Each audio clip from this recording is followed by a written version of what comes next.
Good morning, and welcome to the first lecture of the Centenary Celebration Lecture Series organized by University Women's Association Madras and Dr. Imjar Janaki College of Arts and Science for Women. This will be one among the many lectures that will be organized throughout the year. We will start the day with an invocation to seek the blessings of the Almighty.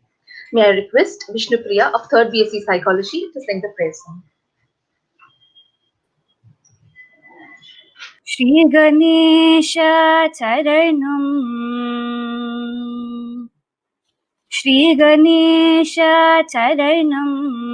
Gajanan देवमुनिवर्पणियुं दया करा श्रीगणेशचरणं गजानन देवर्मुनिवर्पणियुं दयाकर श्रीगणेशाचरणम् நாகாபரணனே நான்மறை போற்றும் நாகாபரணனே நான்மறை போற்றும் நாமனே பிரணவ ரூபனே ஜய ஜய நாமனே பிரணவ ரூபனே ஜய ஜய ஜய ஸ்ரீ கணேஷ चरणं गजानन देवर्मुनिवर्पणियुं दयाकर श्रीगणेशाचरणम् पादनम्बुं राम दासवरदने मोदकप्रियने गौरीसुतने ஆதிதேவன் நினது இன்னருள் இல்லையேல் ஆதிதேவன் நினது இன்னருள் இல்லையேல் வேதனும் மாலும் செய்தொழில் உண்டோ வேதனும் மாலும் செய்தொழில் உண்டோ ஸ்ரீ கணேஷ चरणं Gajanan देवर्मुनिवर्पणियुं Dayakar श्रीगणेशाचरणम् Thank you. Thank you, Vishnu Priya. Now may I request Dr. Lata Rajendran, President, University Women's Association Madras, and Secretary and Correspondent, Dr. Imjar Janaki College, to deliver the welcome address. Good morning. It gives me immense pleasure to welcome you all for the first lecture of the Centenary Celebration Lecture Series of University Women's Association Madras. University Women's Association is primarily concerned with the upliftment of women through education. Its activities are oriented towards empowerment of women. University Women's Association, in association with Dr. MGR Janaki College, is organizing various projects on enhancing employability skills for empowerment of girls and young women. These projects focus on three major areas: legal awareness, prevention of sexual harassment, and women empowerment. Among the many factors that contribute towards the progress of a nation, the way women are treated really matters. There exists a bias that demands scrutiny and understanding of the status of women in society. In a patriarchal society, women are at a disadvantaged status because of the discrimination at various levels and divides. Cultural background informs and shapes the identity of women. Therefore, the understanding of who a woman is, her nature, her role, capabilities, and much more are deeply built by culture, bringing about changes in society that lacks awareness of a woman's potential will help women be treated with dignity and provide more opportunities to achieve greater heights. Therefore, it is primarily essential to create an awareness of the immense potentials of women. Towards this end, awareness talks will be organized every month. The first talk for January 21st January 2021 will highlight the role of women from ancient wisdom by Dr. Hema Hari, founder Bharat Jnan. I trust and hope the lectures will enlighten all of us and motivate us to swing into action while we celebrate our centenary year. Thank you and welcome you all once again. I'm very happy to introduce our speaker for today, Dr. D.K. Hema Hari. Dr. Hema did her schooling and college education in physics, computer engineering, and computer technology in Bombay. She is a certified project management professional. She started her corporate career in 1989. Her entire career span focused mainly on innovation and nurturing new technologies by providing consulting, mentoring, and business development support for the same. Her inquisitiveness for scientific knowledge, interest in languages and astronomy, as well as upbringing in a traditional South Indian family that had adapted to the cosmopolitan culture of Bombay, consequentially gave her a wider perspective of people, cultures, the world, and the universe. After 20 years of working in leading edge technologies, like her husband, Dr. D.K. Hari, she also chose to follow the calling of her heart and the larger interests of mankind. Leaving her high-flying, lucrative professional career behind, she changed gears to found Bharat Gyan along with her husband. Together, they follow civilizational studies, collating the knowledge of India and her global ties, and authored books, films, and other work to disseminate their Bharat Gyan compilation. Hari and Hema Hari are widely sought after as speakers on the Indian civilization across India and the globe to wide audiences ranging from the research community to educational institutions to corporates, social organizations, and in various conferences on technology, management, history, tradition, culture, and religion. Based on their research, they have authored till date 27 books and produced 5 documentaries, as well as many short films that span a wide spectrum of disciplines. Besides having founded Bharat Gyan, she also serves on the board of management of Professor K.V. Sharma Research Foundation, Chennai, for research into manuscripts and traditional knowledge of India. She also volunteers with community-based organizations in the field of health and education. It is indeed a pleasure to have you with us today, ma'am. Without further ado, may I request Dr. Hema Hari to take over. Thank you, Dr. Ragita. Thank you very much. And wish you all a very happy centenary year.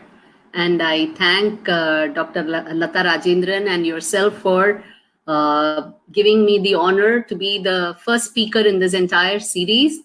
Like the prayer Lord Ganesha's, may this entire series of celebrations go without any hitches. So with that prayer as well, I would like to start your series of programs. And what better place to start than from the past and come all the way through all the years. So you very beautifully explained the purpose of this association that you have, the University Women's Association.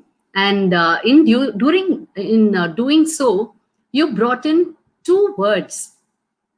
One was empower, and the other was gender equality. So you brought in how today we are all, world over, not just India, world over, we are all in a mode where we are trying to empower women, and we are all trying to bring in a semblance of gender equality. Now, what I'm going to present to you today actually is going to show you something very different. In the sense, I mean, it will change your perspective. It will bring in a very lateral shift in your thoughts itself. For instance, when you use the word empower, what does it signify? So, the platform is such, I'm not able to have a direct interaction with all of you. So I will lead questions, but I think I'll end up answering them myself. So when somebody says empower, what does it mean? Just pause for a minute and think. There is definitely the word power in it, but empower means somebody is giving someone else power, right? I empower you. He empowers me. So, which means that the person receiving the empowerment does not have power and has to be given the power. But that has not been so traditionally in India for many millennia, as well as in many civilizations world over. We will see that women are inherently powered, they have the power. What they are lacking is the realization that they have the power and the awareness world over that women have the power. What kind of powers do they have? That we will see today. Second is about gender equality. So, equality is one aspect, but there is something beyond equality. Equality is when two things very similar, when two things are striving to be similar and they are meeting at head on where they are trying to be equal. But what is a one step further is when you are complementary. So when you are beyond equal, when you complement, in equal, you both are just equal. There is no value addition from A to B or B to A. What you're looking for is complementary, gender complementary, where there is value addition of one gender to the other. And that is what was inherent in the Indian society and many ancient civilizations as well. Unfortunately, we don't have records of many, but Indian definitely we have, and many of those ideas are still carried forward in our current society. Many of the things that we do, and we don't know why we do it, we can't explain, but we do it, and we know inherently that's the right way to do it, all end up rooted in such thoughts where the women had the power and the women, there was gender complementary in the society.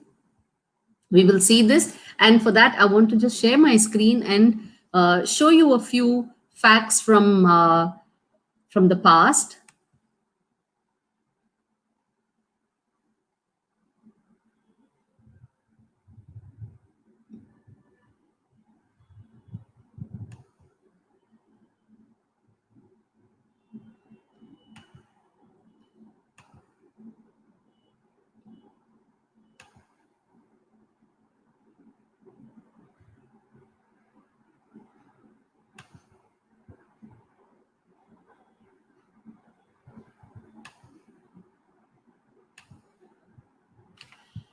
So first and foremost, I think we're all in the centenary year, I think we're all in the mode of celebrating womanhood. It is something that we have to really celebrate, we have to cherish, we have to realize, and we have to feel powered more than just wait for somebody to empower us.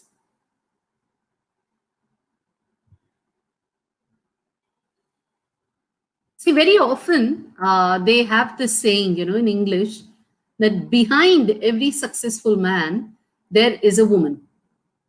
And that is how we have ended up speaking today. And it has kind of gone into our consciousness that behind a man, there has to be a woman who is helping him. But that is not so. In Indian thought, it has always been that they were complementary. There was this both togetherness, two halves of the same, of a whole. And that is beautifully depicted in this imagery of Shiva and Parvati as Ardhanari.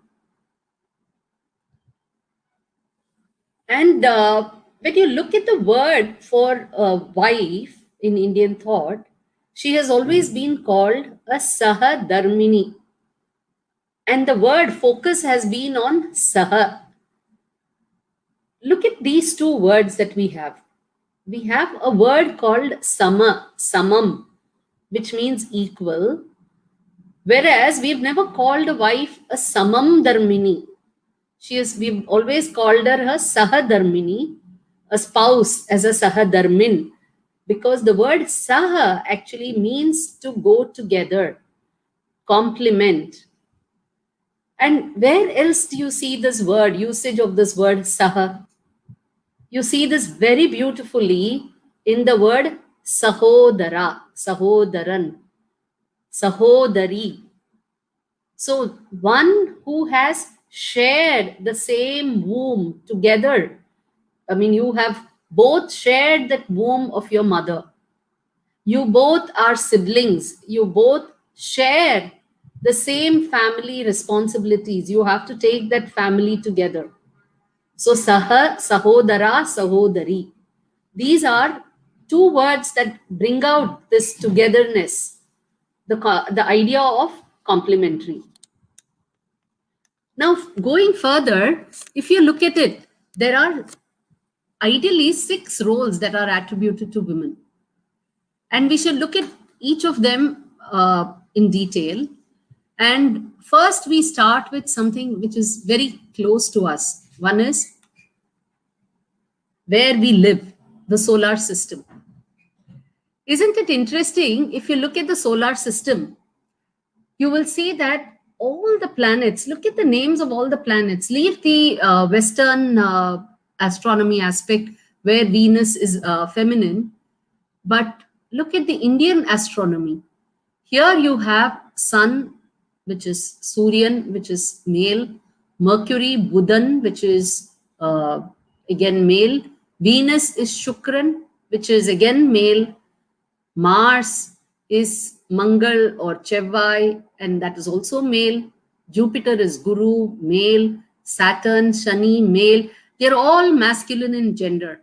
The only female planet, only female body in this entire solar system, which is referred to in a feminine gender, is the Bhuma Devi.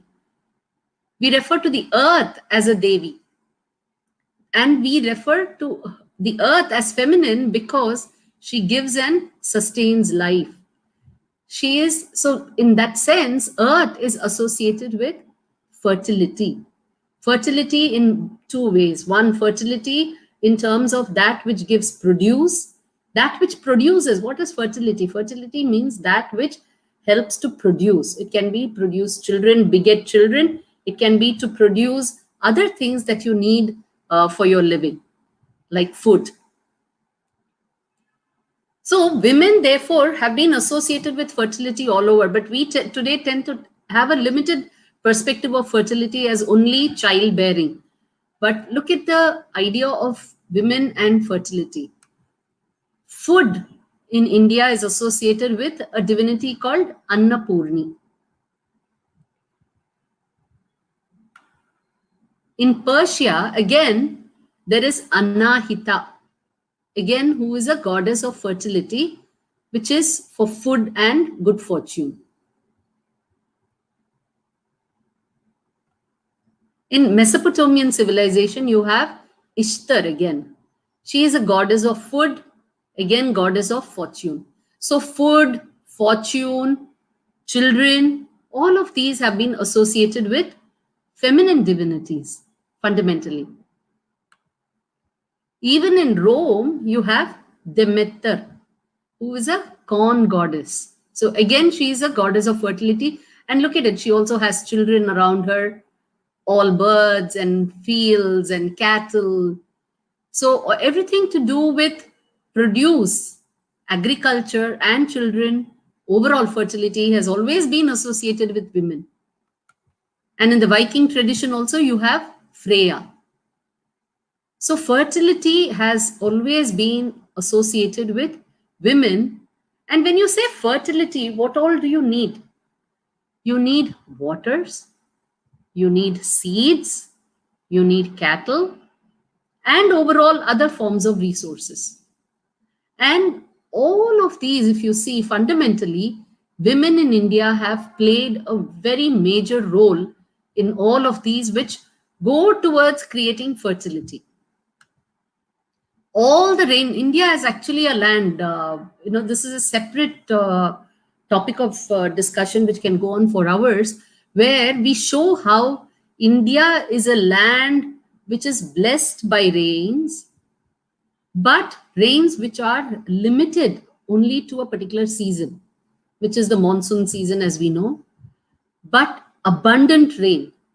And India is a land which has to collect these rains and use it for the rest of the year. And therefore, there are a lot of local water harnessing projects for collecting these waters. Because without this, see, all of you would be familiar with the term three bhog, moon bhogam, three harvests. India is a land, again, which is fortunate to enjoy three harvests in a year. Many lands across the world cannot enjoy more than one, or sometimes at the most two, because of the climatic conditions. They have a lot of harsh winter, whereas much of India is conducive and has salubrious climatic conditions, that three harvests are possible. But that is possible only if you have enough water. And therefore, water harnessing has been an important aspect of overall improving the fertility of this civilization. And in that, the women have had an important role to play. They have, in two ways, played an important role. One, they have helped with all these masonry work, which have been in construction of various kinds of reservoirs, tanks, lakes, and so on. And there have also been wealthy women who have donated for such projects. We will see how these women had wealth with them. So they have given both physical labor, they've also given monetary support. And thus, if you say today, we have so many water harnessing projects, much of it, and even after that, they've been looked after by the women, because they are the people who have been going to them for using the waters from those ponds and wells and lakes and tanks.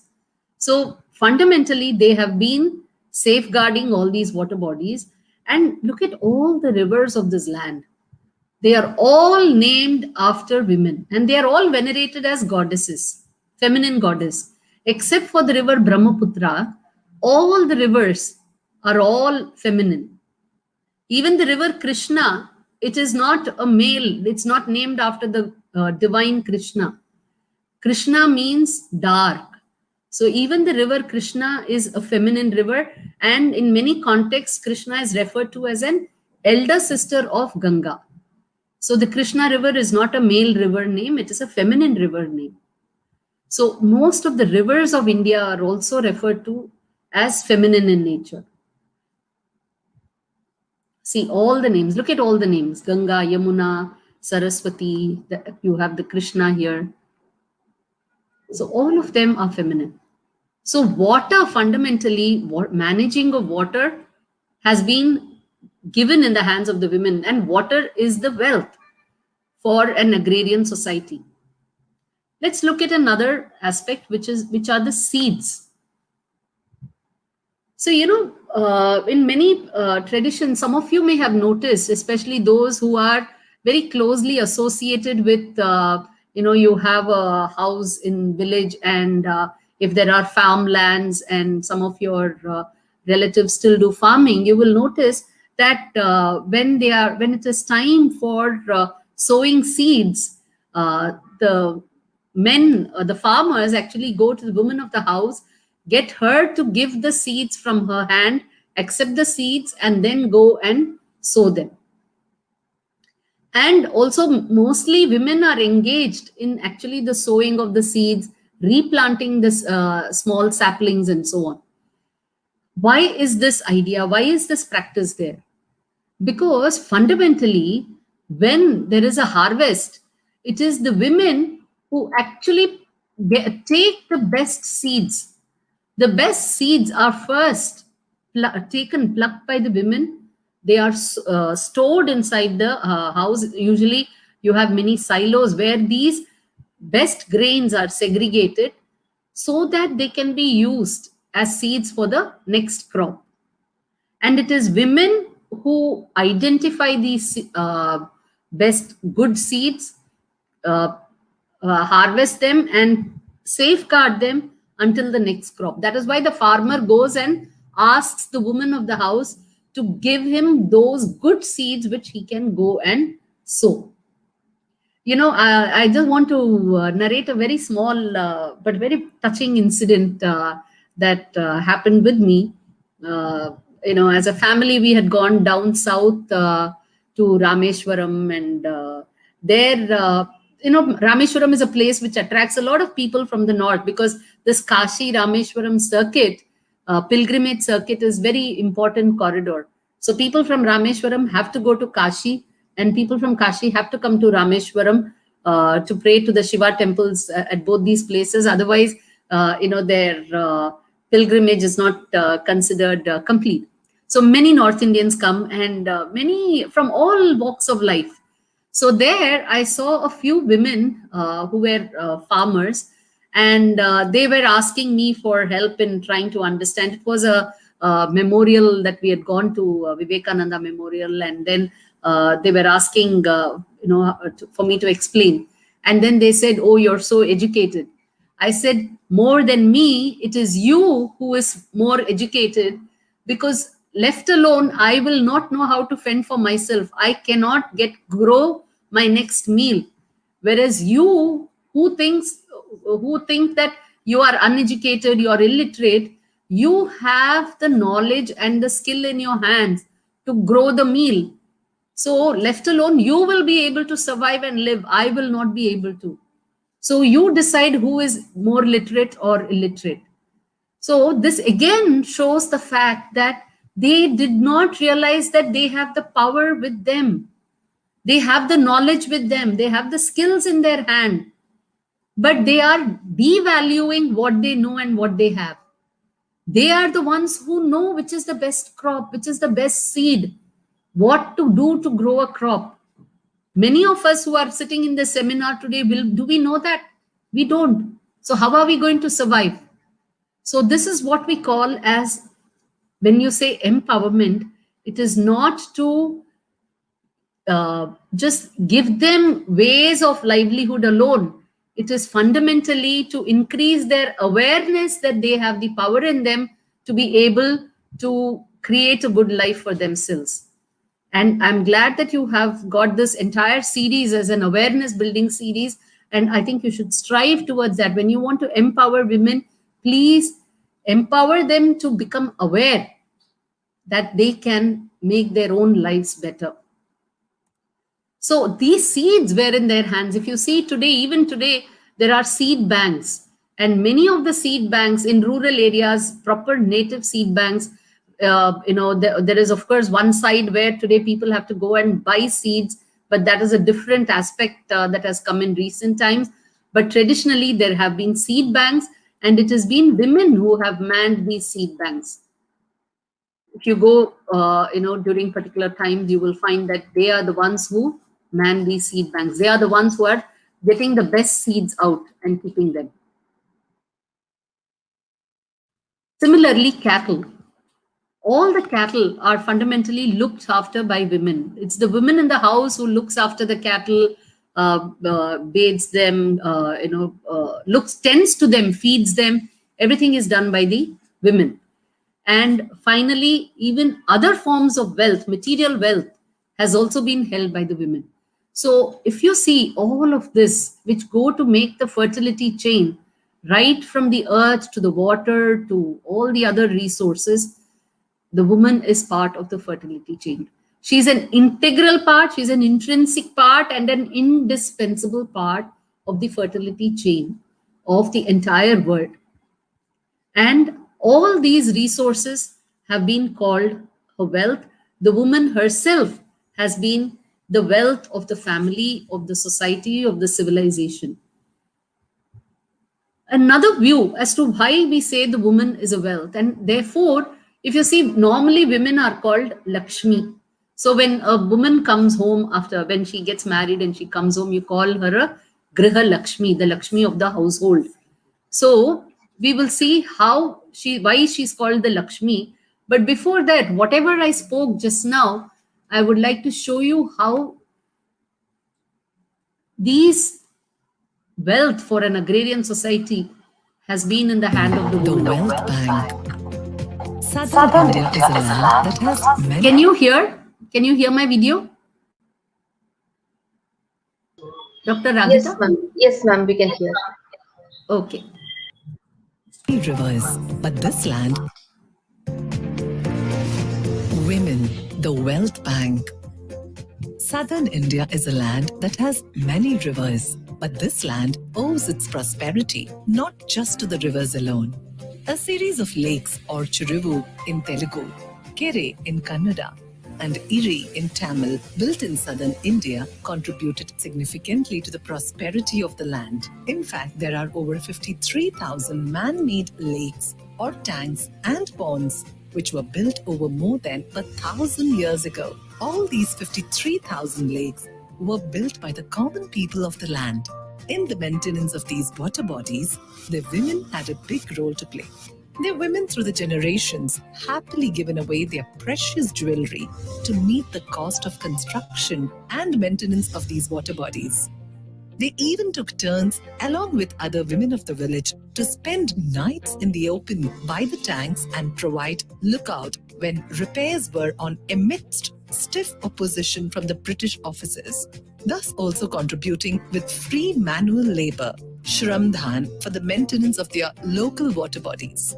But the women also excelled other areas. The best seeds taken from the previous year's harvest were stored by the women carefully for the next year's sowing in seed storing structures called silos. It was also the birthright of women to own land and cattle. Property that was held by the women could be transferred only to other women in the family, like daughter, daughter-in-law, or granddaughter. The women could not transfer or bequeath their land, their wealth, to their husband, son, or grandson. Only in the absence of any female heir could the women give their land and other assets to a male member. This law and practice ensured that land assets were also held by the women of the family, and they rarely were sold. They kept growing. These were a woman's fundamental rights as an independent individual. For centuries, India prospered with women at the helm of things. The home of knowledge, wisdom, and mystery for thousands of years. This is amazing India.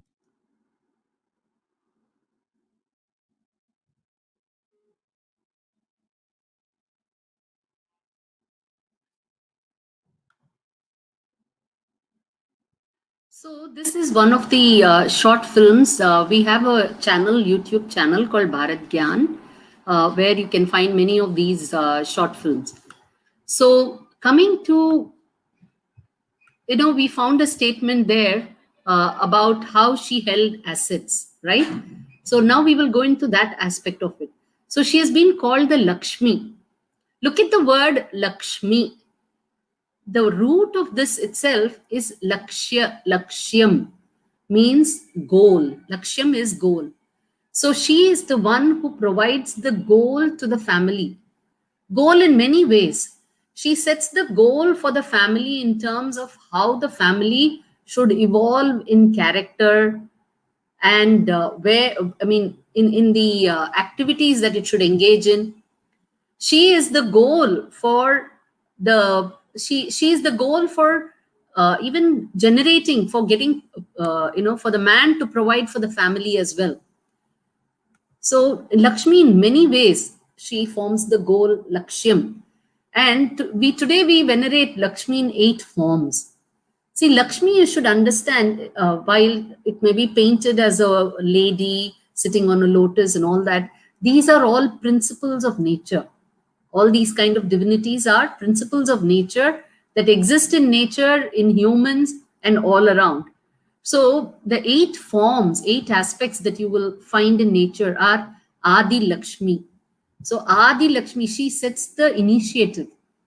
The one who, the kind of aspect in a woman to set an initiative, a goal, a spark, an idea to entice somebody to get moving, to create the impulse, that is Adi Lakshmi.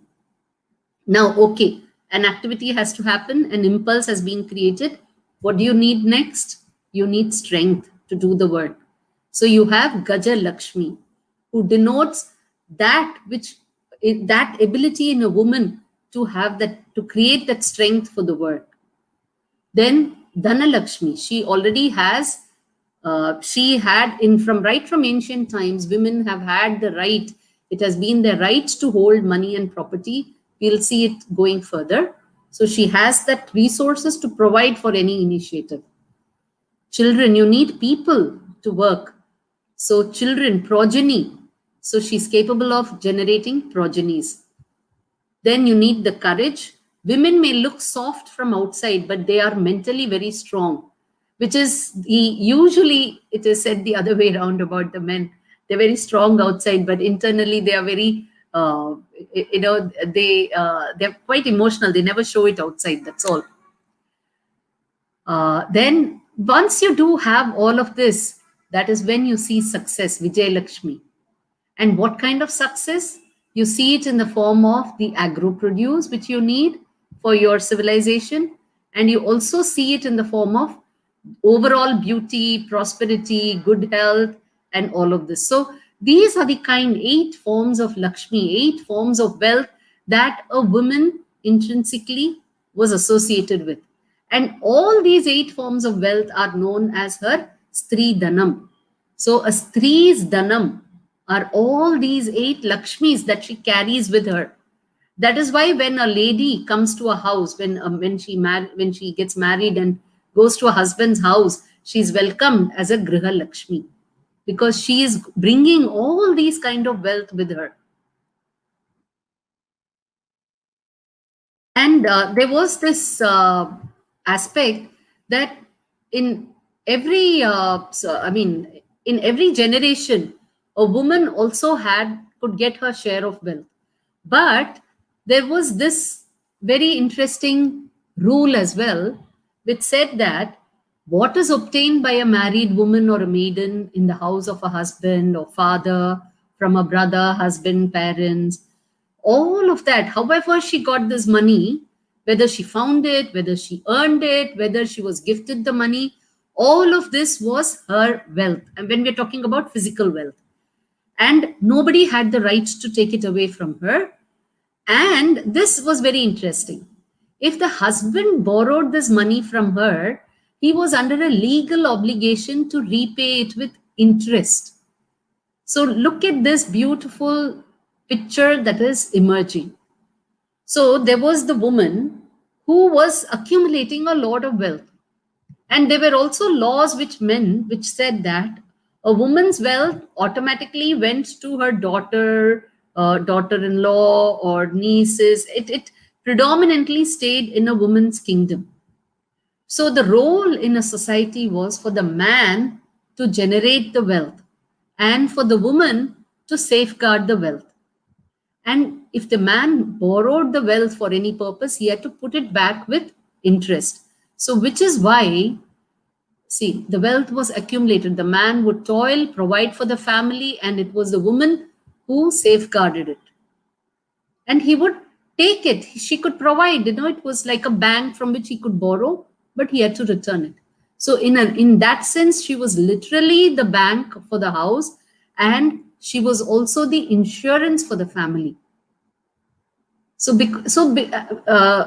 because this particular wealth which was in her hand was never eroded. Even if it went out, it came back with interest as well. So this was building up. So in those days, you did not need insurance companies. You did not really need banks in that sense, because there was a mini bank in the house in the form of the woman of the house who was looking after the wealth. So if you see in that, when you talk about power, this is the kind of power she had. She had the wealth. She had all the attributes that went towards producing things, creating things, all the good. She had the power to create the good. So that is why she is held as an auspicious symbol. the one who brings mangalam, one who brings prosperity to the family, one who looks after the family. So this was the positive point about a woman's wealth.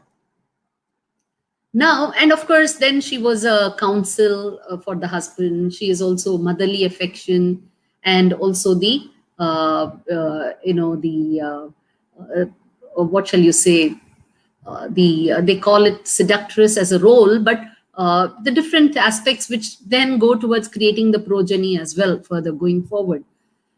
But now I want you to do something, all of you. I can't see you all in your camera, but I want you to do something wherever you are. Okay. Let us say you have two hands and you have these all your fingers. We are going to do a small exercise with your two hands. Okay. I hope all of you will do it with me. I hope you can see me. I will stop sharing my screen now.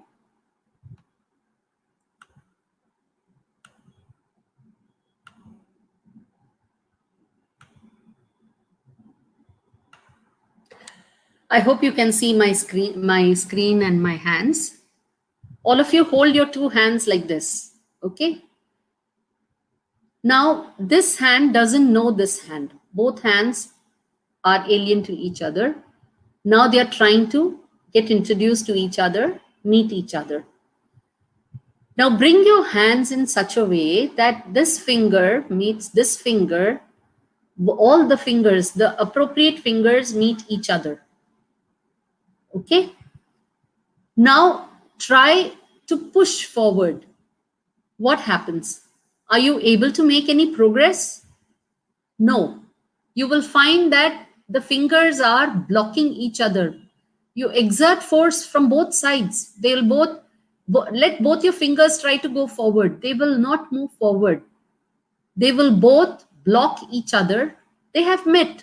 They will block each other. And look at it. Try to bring them together. You will not be able to create anything. Look at the number of gaps you have in between. Right?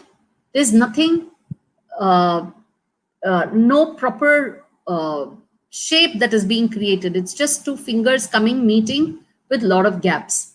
Now let them move away. Forget. Now let them both forget that they were trying to meet each other. Loosen your hands, loosen your fingers.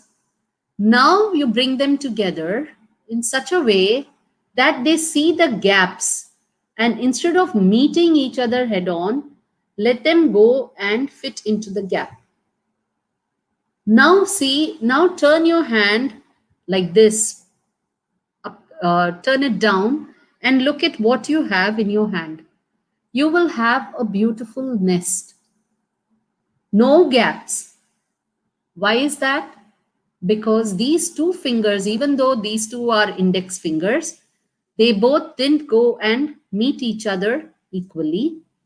They went and found the gap. They went and fitted into the gap. Right?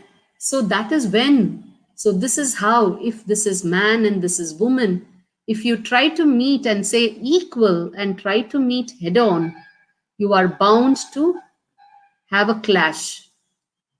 But whereas if you look for the gaps in each other and then fill the gaps, that is when you complement each other.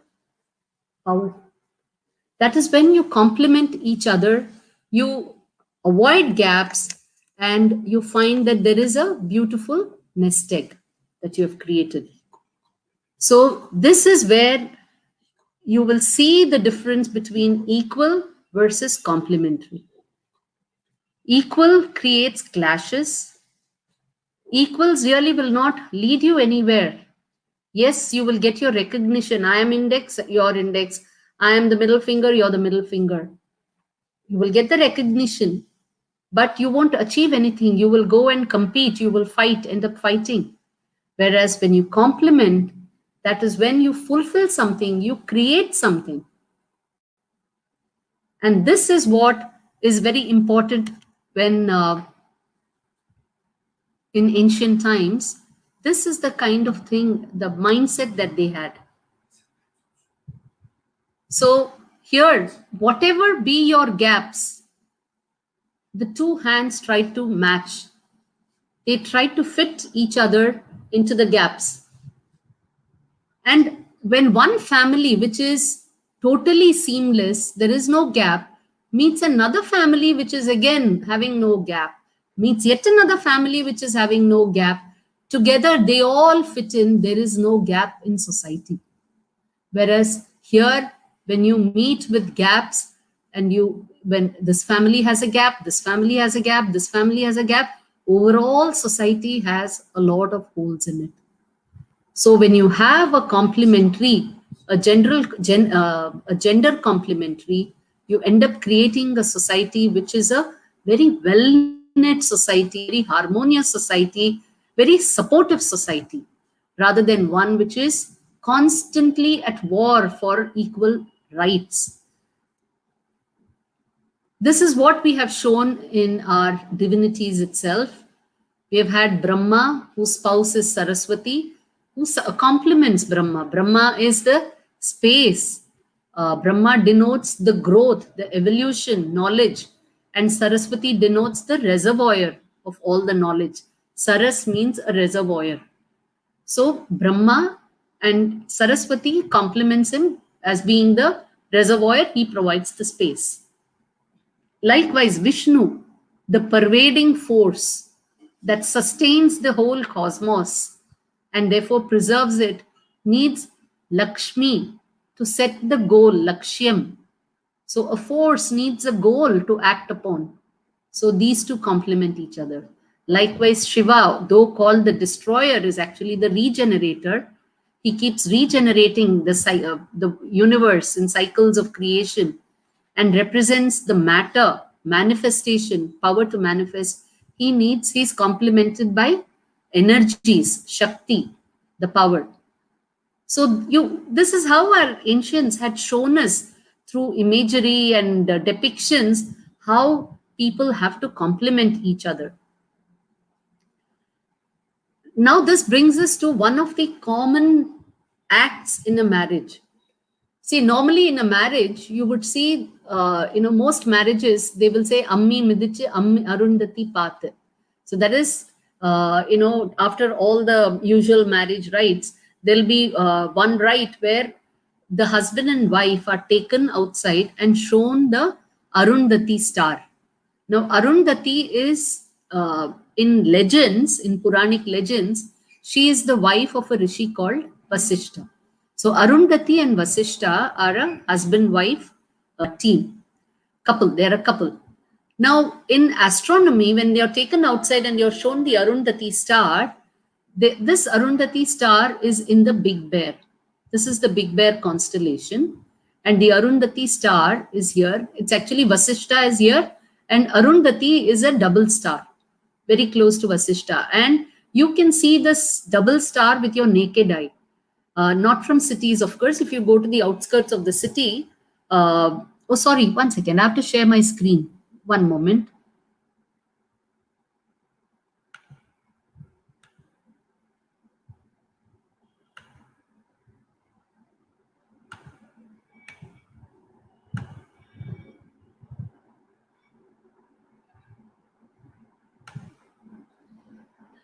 So this is the ritual that I was talking about, Arundhati, seeing Arundhati in the sky. So this is the Great Bear, the Saptarishi as it is also known as, the Great Bear, Ursa Major constellation. It is in the north.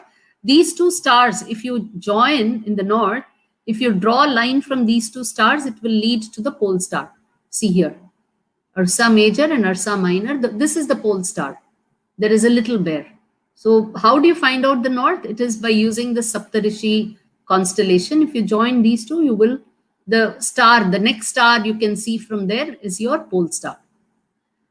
So Arundhati and Vasishta are the stars here. They are inherently a double star. You can see them with your naked eye when the sky is, when there are no other city lights. And you can really see the sky clearly. You can see this double star. They're called Mizar and Alcor in astronomy. We call it Arundhati Vasishta. Why did they want this star to be seen by a married couple. Normally, when you say double star, usually they detect it where, the light of one star is blocked by the other, which is going around. But there are some stars where the stars go around in such a manner that they both go around each other. So it's not like one going around the other, but both are revolving around a common center. Usually it is always like that, but sometimes the masses of it is such that it is like one star is going around the other. But sometimes they are so balanced that they will go around this common point. So Arundhati Vasishta are a binary star system. It's actually even beyond a binary star system. But for us, we can see them as two stars. And over time, you will see them going around each other. So this is like, this is what the husband and wife are made to see immediately after marriage, where they are said, please go around each other. It is not one is superior and the other has to go around, but you both have to have a common goal and you have to go around the common goal. You have to create your family and go around, keep your family at the center. So this is why they asked them to see the Arundhati Vasishta star. So this again shows the importance of the complementary. So when you have equals, you breed competition, infights. Whereas when you have complements, you breed a dependency. There is an inherent feeling of dependency because you lack something and only the other can fulfill it. It leads to partnership, it leads to togetherness. So at the end of the day, there is harmony and people, what is the point having rights and everything, but then if you're always going to be at war with each other and not have anybody to share with. So this is a point which we will see here as in this short film, which is again part of our Wonders of Astronomy series in our YouTube channel. The naming of Mizar Alcor, the double star in the Ursa Major constellation, also known as the Great Bear, as Vasishta and Arundhati, has a very interesting legend attached to it. Sage Vasishta is very well known in Indian history as the preceptor to Surya Vamsha, the solar dynasty. The illustrious King Rama belongs to this lineage. Vasishta was respected by one and all for his knowledge and sagacity. His wife, Arundhati, was as virtuous as he was learned, and they complemented each other's qualities. While solemnizing marriages in India, the newlywed couples are shown Mizar Alcor star in the constellation Ursa Major called Saptarishi Mandala in Indian astronomy. Mizar is called Vasishta in Indian astronomy and is one of the 7 great sages in the Saptarishi Mandala. Mizar, in modern astronomy, has been identified as a star with a companion called Alcor. This Alcor was known in Indian astronomy and given the name Arundhati, the name of Vasishta's wife. The Mizar Alcor pair is thus a double star. Usually, a double star has a smaller star going around a big stars are sized and separated such that they both appear to go around one another when observed from the Earth.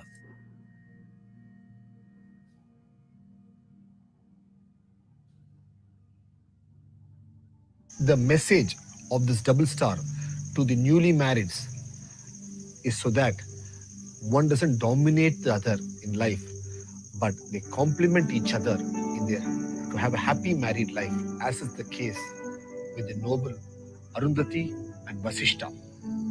The ancient seers understood this and gave it as a wise message in the form of a ritual at the time of marriage.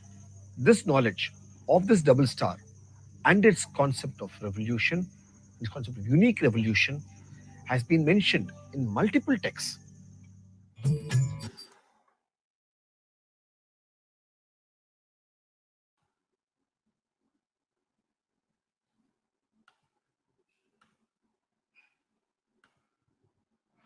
So, if you therefore come to see from all these various points of view, what really emerges is fundamentally that the woman is at the center of the family. She has the power to take the family to great heights, not just the family, but because many families join together and make the community, she is also the pillar of a community. Because communities go to make societies, societies to nation, to civilization. If you trace back, the pillar of an entire civilization actually is the woman. And that is the power she has, and she has to realize. And that is when she will herself empower herself. There is no need for anybody else to empower her. If you create this awareness in her, that is when she will start taking steps in the right direction to make sure that she becomes this pillar once again. And I'm very glad that your association is taking the steps to create these kind of awareness series. And it's very important to bring out this aspect to women. Many of them, unfortunately, who, because of various twists and turns during our history, have today, become very vulnerable. It is very important to take this message to them, and therefore, I really congratulate you and your association for taking on this tremendous task. And a lot of this, more of this can be found in our book. Actually, let me just show you the book where we have written a lot about the women of ancient India. And just one moment, please.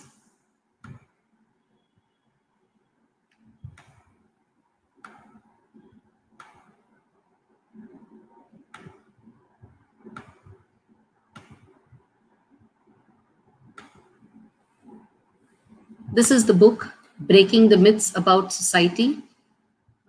We have dealt with women and the ethos about how India had held women in the society, and what are the problems. I mean, what caused the problems that we see in society today with respect to women in India today.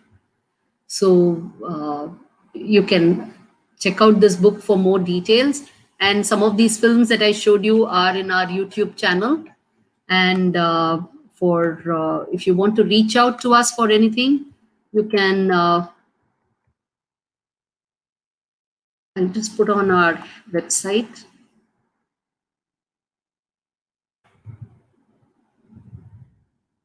These are the books that we've written. You'll find it in our website.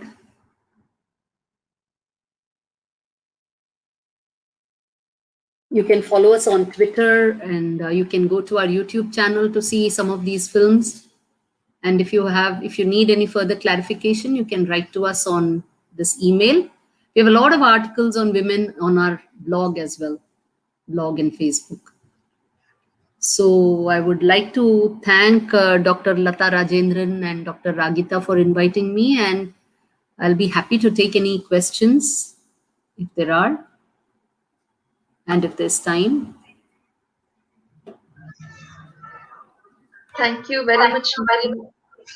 If we have any questions, maybe we can post it to you, or we can send it to you so that maybe we can answer. Because of the paucity of time, we'll Yes. move on with the proceedings. Was the contact screen shared? Did you all get the email ID? No, ma'am. The contact screen, I didn't get the screen, ma'am, to share it. Could you please share it once again? Yeah, I will just share it once again. Yeah.